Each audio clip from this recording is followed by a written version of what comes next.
rheumatic diseases in Nepal. Dr. Muhammad Ahmed Syed, who again would not be able to join us physically. He is the professor at Head Department of Rheumatology, Institute of Rheumatic Diseases at the Arthritis Care Center, Lahore, Pakistan. So he would be giving his talk virtually. And the last speaker is Dr. Inushi Atukorala. She is a senior lecturer, clinical medicine, Faculty of Medicine, Colombo, Sri Lanka. So we would now start the session by a virtual talk from Dr. Syed Atiqul.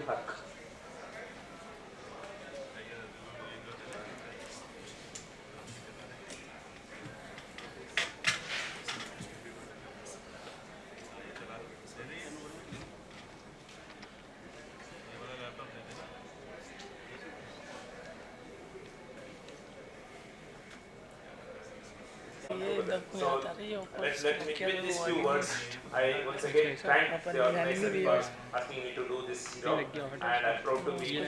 Thank you very much.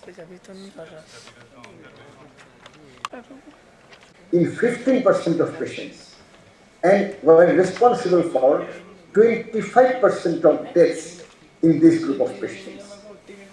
Rheumatic diseases increase not only the risk of infection, but also the risk of a more severe course of those infections. Now let's come, it means, infections are associated with increased mortality and morbidity in rheumatic patients. But does vaccine offer benefit? Let's, review some of the, I would say, research evidences. Influenza vaccination reduced incidence and bacterial complication of influenza, admissions, and mortality from influenza and pneumonia in RMD. In rheumatoid arthritis patients treated with methotrexate, the relative risk of pneumonia was 9.7 in the unvaccinated, that is, 9.7 times greater in the unvaccinated compared with PPSG 23 vaccinated patients. Vaccination is important in RMD patients, translating into a lower rate of admission due to infection, emergency department visits, and the rate of invasive infectious disease. EULAR recommends vaccination of all the RMD patients with these vaccines: influenza virus vaccine, pneumococcal vaccines, tetanus toxoid, hepatitis B, hepatitis A, human papillomavirus vaccine, and varicella zoster vaccine. Now let's move on to influenza virus vaccine. There are several types as per the structure of the vaccine. We divide them into inactivated, live attenuated, and recombinant vaccine. Among the inactivated vaccine, the older one was whole virus vaccine, that is avian H5N1. And there are some split virus vaccines. They include trivalent vaccine, Vaxigrid, Influgen, then tetravalent. Tetravalent is now widely available, and this is the appropriate vaccine for this time. They include Fluarix, Vaxigrid tetra, and Influvax tetra in Bangladesh, actually, that is manufactured by a local company. Fluzone is a high-dose quadrivalent vaccine that is recommended for 65-year people of 65 years or above and immunocompromised people. For those patients, actually, Fluzone is the better, more effective if it is available. Though, I think in most of the South Asian countries, Fluzone is still not available. And there are subunit vaccines, Influvac and Agripal. And also, the live attenuated vaccine is available as a nasal spray in the trade name of Nasovac. And in addition, these are actually, most of them are seasonal influenza vaccines, which we have to give at the beginning of the season or just before the beginning of the season. But for pandemics, whenever a pandemic occurs with a newer strain, vaccines are manufactured and marketed quite quickly and are available, should be given as soon as possible after the onset of the pandemic. And now, what is the time for influenza virus vaccination in our RMD patients? The ideal time is just before the onset of flu season. In Europe and North America, this is actually the season begins in October and ends in around February. So, in these countries, actually, it is recommended that the vaccine should be given by the end of September or beginning of October. It has been reported by some of the researchers in India that in Indian subcontinent, April to May is the season, so the vaccine has to be given in March. So, adequate antibody response mounts 2 weeks after the vaccination, and the immunogenicity is maximum when MTX is suspended for 2 weeks before and 2 weeks after vaccination. Though we have to remember that, if we, pause methotrexate for 4 weeks, then, there is some flare of the RND will occur in some patients. So actually, in these patients who are on methotrexate, we have to reach some compromise. And better responses with 2 doses, 3 to 4 weeks apart. And as I have, narrated in the previous slide, that, if available, Fluzone may be the better formulation for vaccination of our RMD patients. And this flu vaccine should be repeated annually.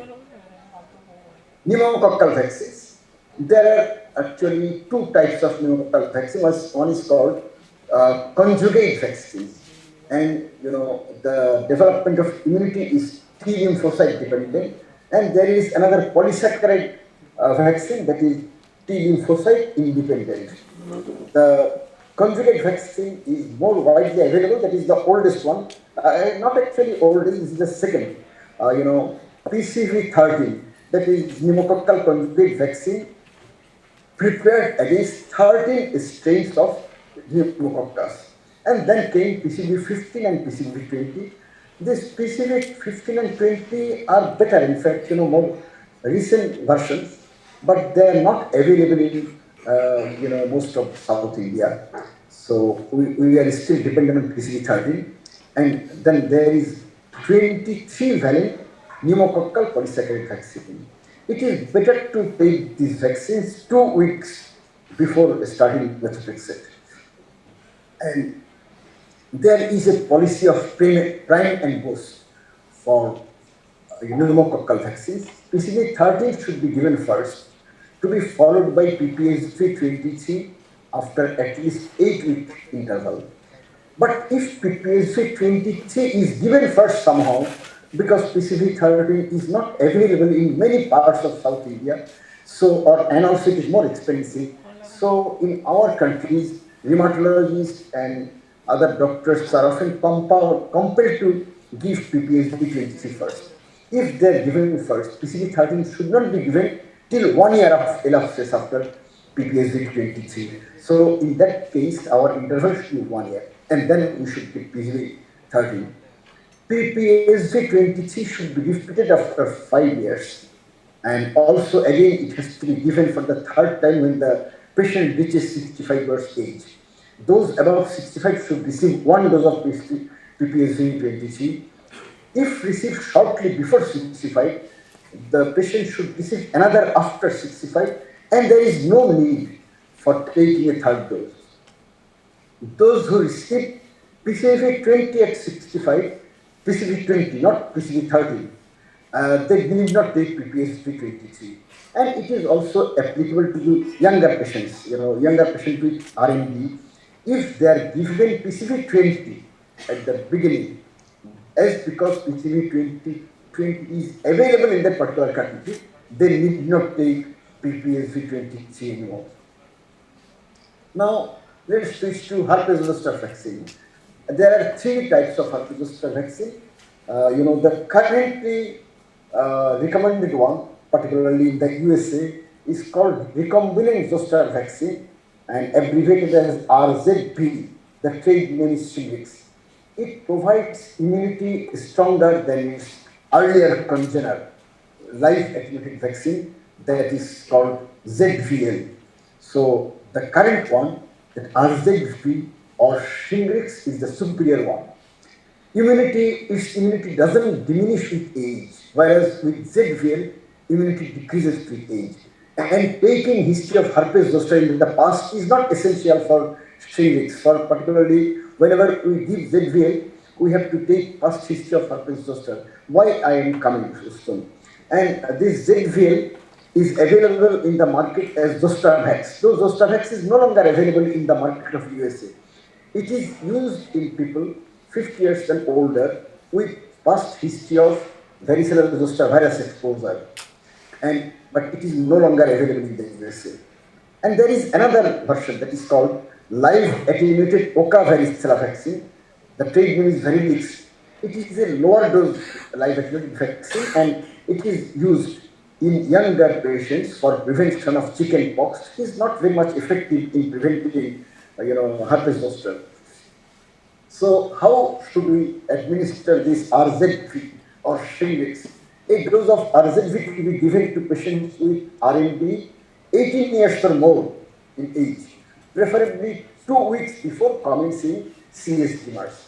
And a second dose is, ideally a second dose is given, 2 to 6 months, anytime between 2 to 6 months after the first dose. But in case of rheumatic patients, if there is an urgency of starting the immunosuppressive treatment, then it is recommended that we can give the second dose even 1 month after the first dose. We need not wait for 2 months. And if the patients are receiving high-dose immunosuppression, it is better that the second dose is given 3 months after the end of high-dose immunosuppression. But even then, it will be better to give it within 6 months after the first dose. So, for Shingrix, we have to give 2 doses. 1 dose at the beginning, after we make the diagnosis or after we decide to give the patient CS demand, and another dose after 1 to 6 month interval. It may possibly be administered without drug holiday, for many vaccines, including Shingrix also. We prefer to put a short drug holiday after giving the vaccine in case of immunosuppressive drugs, including our CS tumors. But possibly for these 4 drugs at following doses, we don't need to stop the CS tumor or the immunosuppressive drug. If the patient is getting prednisolone 10 milligram or less, sulfasalazine, leflunomide, methotrexate less than 0.4 milligram per kg, and azathioprine less than 3 milligram per kg. In those patients, actually, we don't need to stop the drug. And now we are coming to recommendations for herpes zoster vaccination in adult RMD patients. Herpes zoster vaccination should be considered for immunocompromised RMD patients.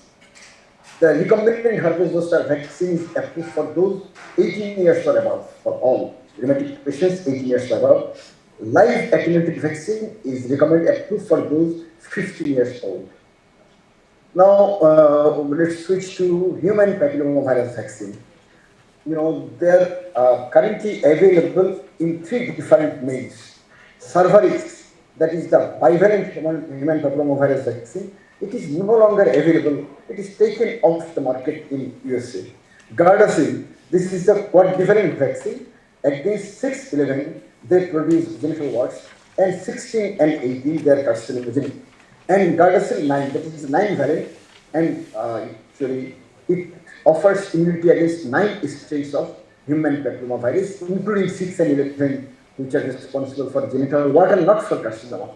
And they should be given all to patients, actually Cervarix for female 9 to 25 years, and Gardasil and 4 and Gardasil 9, they are for male and female from 9 to 26 years.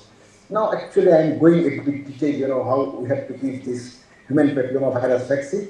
The initial vaccine, the ideal time is 9 to 14 years of age. Actually, it is recommended for the general population, even in those without RMD. So we should give, all male and female 2 doses of human papillomavirus vaccine, either Gardasil or Gardasil 9. If they are not available, then Cervarix in 2 doses. First, 1 dose first, and another second dose after 6 to 12 months. In between, any time in between 6 and 12 months. But if they're missed, because these vaccines are not often advised in our countries.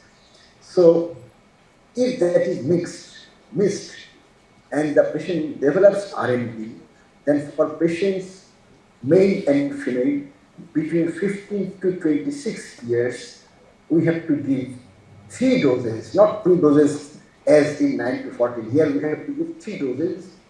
First, the first dose at the beginning, the second dose after 2 months, and the third dose after 6 months. And for patients with 27 to 45 years of age, again we have to give 3 doses. Actually it has to be given, by shared decision between the patient and the practitioner. And actually at this age range, these human papillomavirus vaccines are advised only to those who have changed in their sex partners.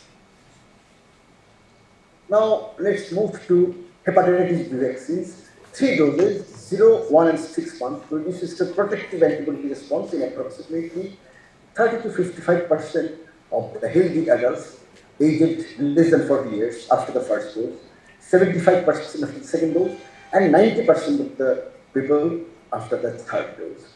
Protection against symptomatic and chronic hepatitis B viral infection has been documented to persist for more than 22 years after the vaccination. And immunocompetent persons who achieve anti-HBs concentration of more than 10 milli-international units per ml after pre-exposure vaccination have protection against both acute disease, but that means acute B hepatitis and chronic infection. So, an American ACIP, it recommends hepatitis B vaccination for all infants, all children below the age of 18 years of age. Actually, that should be the recommendation or practice in our countries also. Persons at occupational risk, clients and staff of institutes for developmental disability, hemodialysis and immunocompromised patients, blood product recipients, patients with diabetes. How we should give? If this is the unjuvented,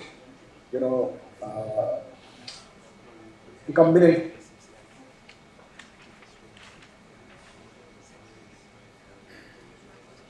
Iracon B and recombinant H.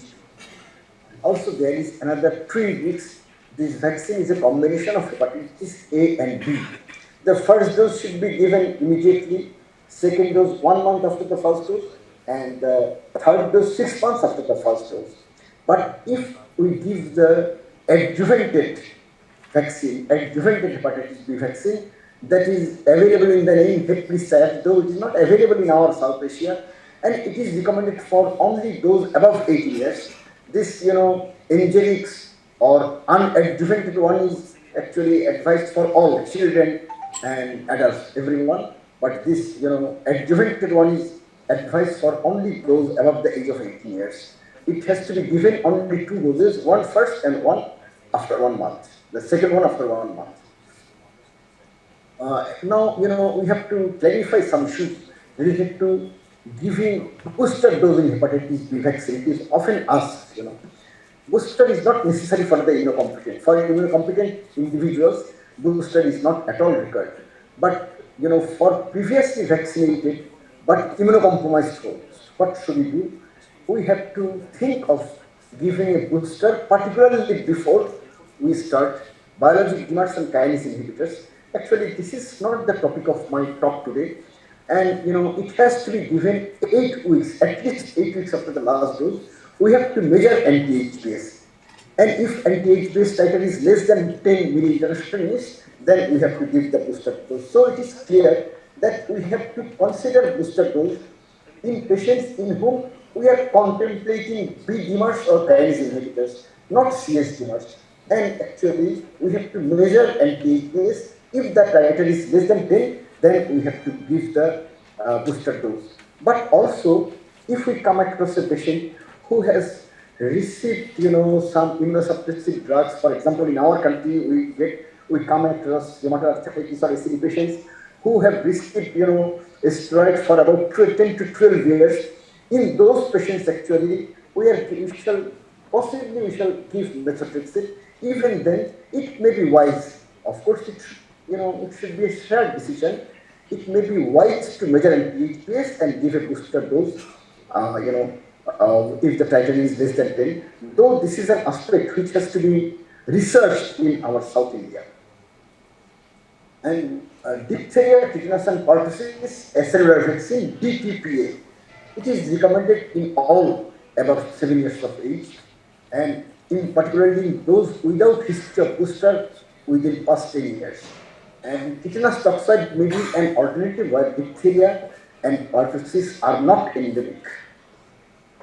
Now, I have to make something clear, actually, regarding COVID-19 vaccination in RMD patients, the things are not yet crystal clear. But it is known that RMD patients are at a higher risk for hospitalization for COVID-19 and worse outcomes compared to the general population. And, particularly cyclophosphamide, the use of cyclophosphamide, mycophenolate, and prednisolone more than 10 milligram per day, and rituximab in RMD patients are associated with the severe COVID-19 outcome. These are the actually, I would say bottom line observations. So, RMD patients should be prioritized for vaccination because of a greater risk. And, it should come in the national, COVID vaccination policy guidelines. Though it is not so, it is not yet made in our country, but it has to be made. Household members and other frequent close contacts of RMD patients should be vaccinated to facilitate a cocooning effect. Though actually nowhere in the world the households are, listed as priorities. So, for RMD patients not yet vaccinated, either of the mRNA vaccines is recommended over other vaccine. There are several types of vaccine, but for all RMD patients, mRNA vaccines are in general recommended, and there is no recommended for one mRNA vaccine over other. For example, there is no reason to prefer, Pfizer one over the Moderna one. Now, as per schedule for healthy adults, actually, there is a list of vaccines that are recommended for healthy adults, and we should not forget giving these vaccines to our RMD patients at the same time. Though, they are not specifically for RMD, but we should not forget them. Hepatitis C vaccine, meningococcal A, C, W, Y, and meningococcal B. This vaccine also we must give in areas where meningococcal meningitis is endemic. Hemophilus influenzae type B, typhoid fever, Japanese B encephalitis, and inactivated oral cholera vaccine, we have to remember. And what about live attenuated vaccine? Live attenuated vaccines should be avoided in patients under immunosuppression. And particularly, we have to avoid yellow fever vaccine and oral polio vaccine. We must avoid these two vaccines. But MMR booster and live attenuated varicella booster may be cautiously used, particularly if possible after some reduction or holiday of the immunosuppressive drugs. Time window of 4 weeks prior to treatment initiation. If the treatment is not only started already, then it is better to allow a 4-week window period before starting the immunosuppressive treatment. And actually, low-grade immunosuppression may be safe for live viruses also, and they include methotrexate less than 0.4 milligram per kg, lower dose of glucocorticoids, azathioprine less than 3 milligram, and 6-mercury less than 1.5 milligram. And which drugs are unsafe, must be avoided in patients with RMD. All these 4 groups of medicines above the above mentioned dose limits, cyclophosphamide, biologic DMARDs, particularly B-cell depleting agents, and TS DMARD, that is kinase inhibitors. While the patients are receiving these medicines, we should avoid all types of live attenuated vaccines. What about immunocompetent households? Healthy household members should be offered all vaccines as per adult schedule, except the live attenuated vaccine, because they may pass it on to their RMD family member. So actually, other vaccines, we should encourage all the household members to take all the vaccines, the live attenuated vaccines, as per adult schedule. Now, let's discuss some safety issues. Commonest adverse events are injection site reactions and infection, injection site reaction is quite, acceptable to the vast majority of people as a whole in the world, but infection is not, recommended. Infection should not be encouraged, and we have to observe the proper, universal precaution before giving the vaccine. There are reports of autoimmune syndrome induced by adjuvants, that's called Asia. It is very rare, and particularly it occurs with alarm adjuvant, and rare and unsubstantiated. And the examples include Guillain-Barré syndrome after influenza vaccination, but it is found that it occurred more after the swine vaccine, that is swine influenza, that is no longer used. Oral polio, transverse myelitis, MMR and DTP arthritis, and thrombocytopenia after MMR. But overall, vaccination is considered quite safe, and we should not be afraid of offering vaccines. This is a vaccination schedule that has been recommended in India, though it is in the year 2017. I am not very much sure whether there has been some change within last 5 years. Particularly, actually, the change may come in relation with herpes zoster vaccine. Human papillomavirus vaccine from 19 to 45, 3 doses, and after 45 not recommended, and 3 doses have to give. Herpes zoster, actually at that time only zoster vax was available in India. Shingrix was not available, and it was recommended to give 1 dose in patients above the age of 50 years. And PPSV 23, 2 doses, for people in between 19 and 45, and 1 dose at the age of 65 or above. Influenza, 1 dose to be given every year, before the onset of the, seasonal, outburst.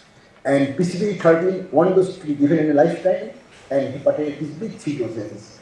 This is the recommendation for India, and I think in general, this is applicable to other South Asian countries also. What are the contraindications for vaccination? No allergies to vaccine components and life-threatening illnesses, such as if the patient is in ICU for any reason, we should avoid giving vaccines. Now, actually, I am citing some overarching principles for vaccination of our RND patients as per Euler recommendation for vaccination 2019. Vaccination status and indication for further vaccination should be assessed annually. That is very important. It has to be assessed annually. And if we have to give catch-up, we have to give missed doses, and we have to give dose that is due now, preferably prior to planned immunosuppression. We have to give 1 dose, immunosuppression before we start treatment, and preferably, after the first dose, actually it is quite, wise to look for the period of quiescence when disease is under control. When the disease is controlled, the vaccines become more effective. Non-live may be given during glucocorticoid and disease-modifying drugs. Live attenuated vaccines with caution that I already mentioned. So actually, this is a portrait, a photograph, or painting. It's a painting, famous painting of vaccination after the period of Jenner. And when Jenner presented the concept of vaccine, what the political leaders, how they reacted. This is another painting. So I thank you all for your patient hearing. Thank you very much.